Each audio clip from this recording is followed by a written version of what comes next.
Eu até pude aqui observar a Susana com uma lágrima no canto do olho. É Cabo Verde que nos toca e é Cabo Verde que nos tem aqui reunidos. Vindo de longe para tocar os nossos corações. Chegamos aqui no topo. Começo por agradecer a presença de todos que tão amavelmente responderam ao convite, visto que sem a vossa presença este evento não estaria a acontecer. É uma honra ter sido escolhida para a tarefa de apresentar em São Vicente o livro Cabo Verde, Terra de Morabeza, da autoria de Luís António Martins de Faria e de Susana Abreu, a quem agradeço esta oportunidade, mas por ser caloira nesta matéria, peço antecipadamente desculpas por qualquer falha, embora eu queira dar o meu melhor. O homem sonha e a obra nasce, e por isso o livro está aqui, para o lermos e apreciarmos, e é motivo de orgulho e satisfação para os seus autores. Quem são eles? Passo a apresentá-los. Luís António Martins de Faria, Tó, para os parentes e amigos, nasceu na Guiné-Bissau, filho de Silvestre Pinheiro de Faria e de Maria da Luz Barbosa Martins de Faria. Mudou-se para Cabo Verde em 1960, onde permaneceu até 1975, à altura em que partiu para Portugal, e no ano seguinte para os Estados Unidos, onde vive até hoje. Iniciou o curso de Eletricidade na Escola Industrial e Comercial de Mindelo e completou na Escola Industrial Marquês de Pombal.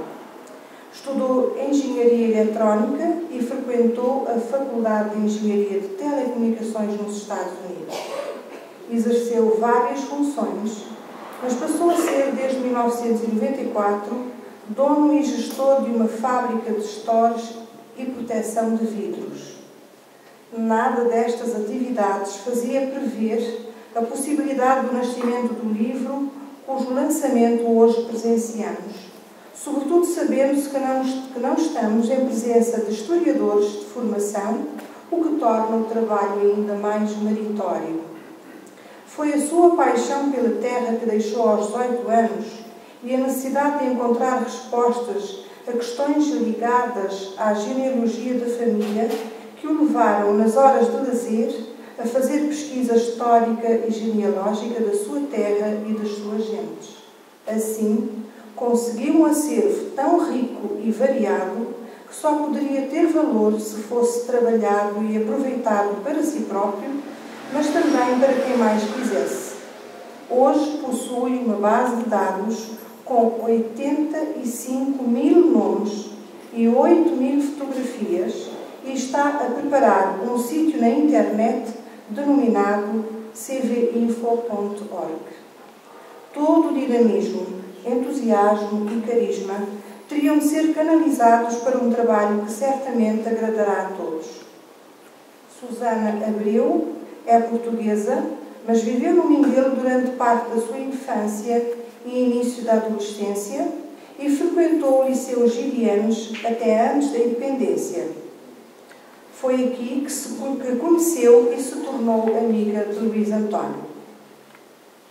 Tem um rico percurso académico com 2 licenciaturas nas áreas de traduções, línguas e literaturas modernas, formação diplomática, desempenhou várias funções, nomeadamente a de professora, mas desde 1999 que é responsável pela gestão administrativa e operacional da sucursal portuguesa de um banco alemão. Há largos anos que publica crónicas e contos avulsos. Em abril de 2011, um grande grupo de amigos encontrou-se na costa da Caparica, Portugal, tendo sido o Luís António o organizador do evento e no qual esteve presente a Susana. Foi aí que os pontos se ajustaram, as combinações foram feitas e a internet depois ajudou a aproximar as distâncias.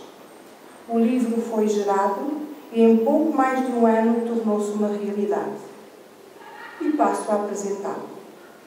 Está dividido em 2 partes, uma que nos leva pela história de Cabo Verde, desde os descobrimentos até à atualidade, e outra apresenta-nos homens e mulheres que fizeram ou fazem nos terra nogente, bem como uma condensação de marcos históricos para quem quiser conhecer a sua história de forma abreviada. É dedicado a todos os cabo-verdianos residentes ou na diáspora. Está escrito em português e inglês, temperado com fotografias e deliciosos poemas, deixando-nos sentir o sabor da nossa terra e da nossa morabeza.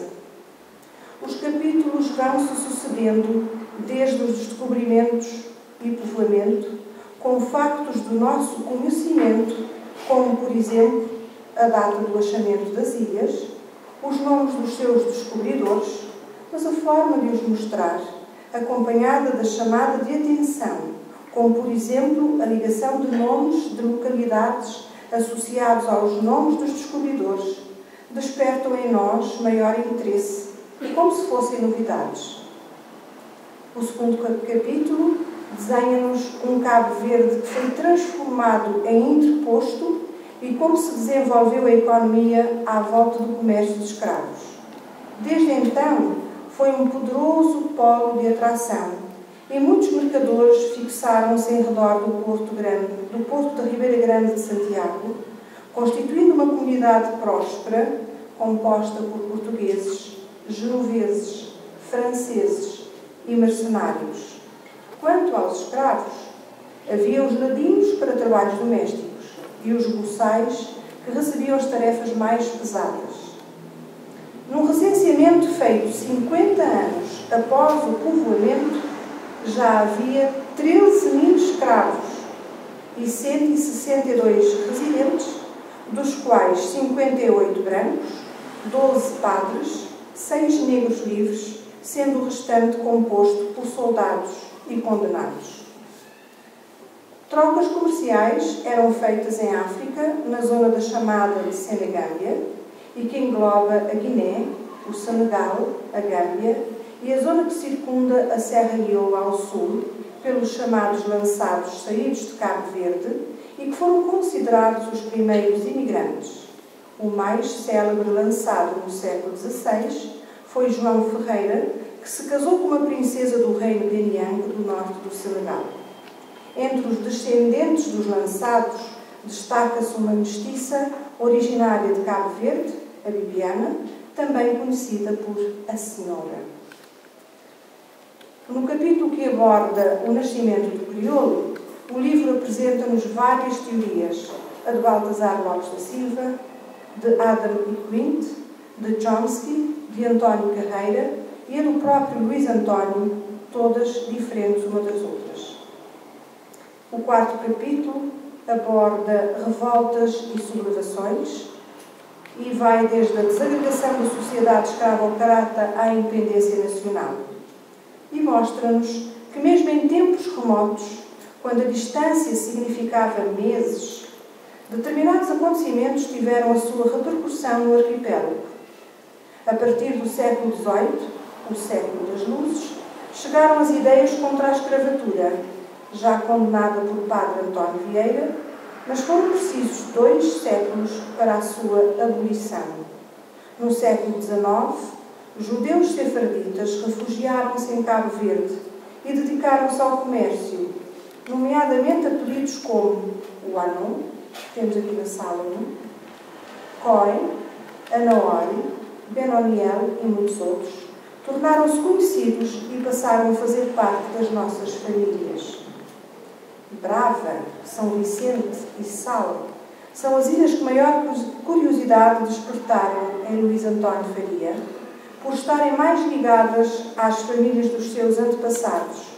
E é assim que chegamos a Manuel António Martins, figura incontornável da história de Cabo Verde, o Senhor das Ilhas, de Maria Isabel Barrino.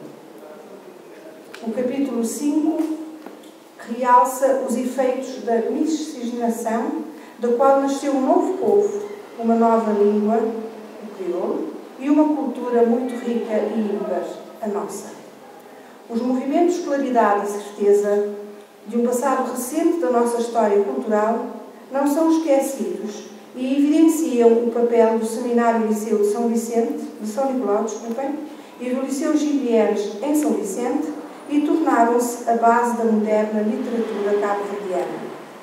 O Escravo, de José Evaristo de Almeida, bem como uma enorme lista de personalidades que se destacaram mais tarde na década de 40 e que dinamizaram literária e culturalmente São Vicente e Cabo Verde, também são referidos no livro. A seca e a fome, duas componentes quase constantes e com consequências determinantes, que estão em registros desde 1580 e pelos séculos seguintes, poderão ser para os autores a razão principal para a independência nacional. No capítulo seguinte, a imigração, com uma frase muito linda transcrita, que é a janela aberta alternativa à porta que Deus fechou, apresenta-nos a imigração dividida em 3 fases com destinos diferentes. Em relação a este assunto, não se esqueceram dos contratados para São Tomé, em regime de quase escravatura, e das suas consequências para a economia de Cabo Verde. Na fase da luta para a independência, está em destaque a figura de Amílcar Cabral, homem de grande caráter, e também fala-se da sua morte.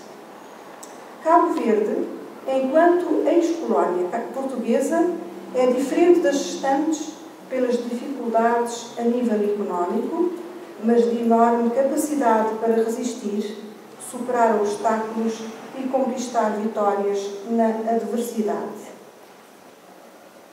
Mais à frente, nós vamos encontrar o capítulo que aborda os novos caminhos e o reconhecimento internacional, faz referência a Pedro Pires enquanto chefe de governo ditador e, posteriormente, presidente condecorado por uma organização internacional, e a boa governação, o desempenho dos governantes e o Millennium Challenge Account.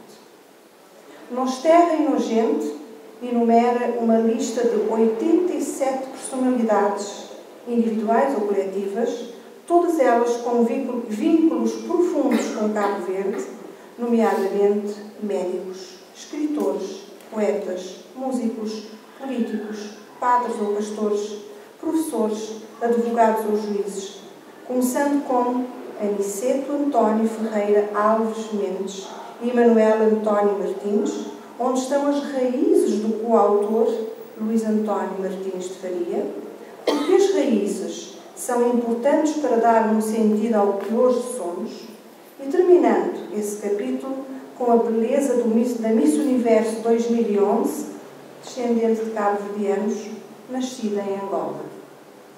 No dizer de Susana Abreu, possa este trabalho ser um modesto pilar que vos inspire a projetar e construir a ponte que liga o passado e o presente.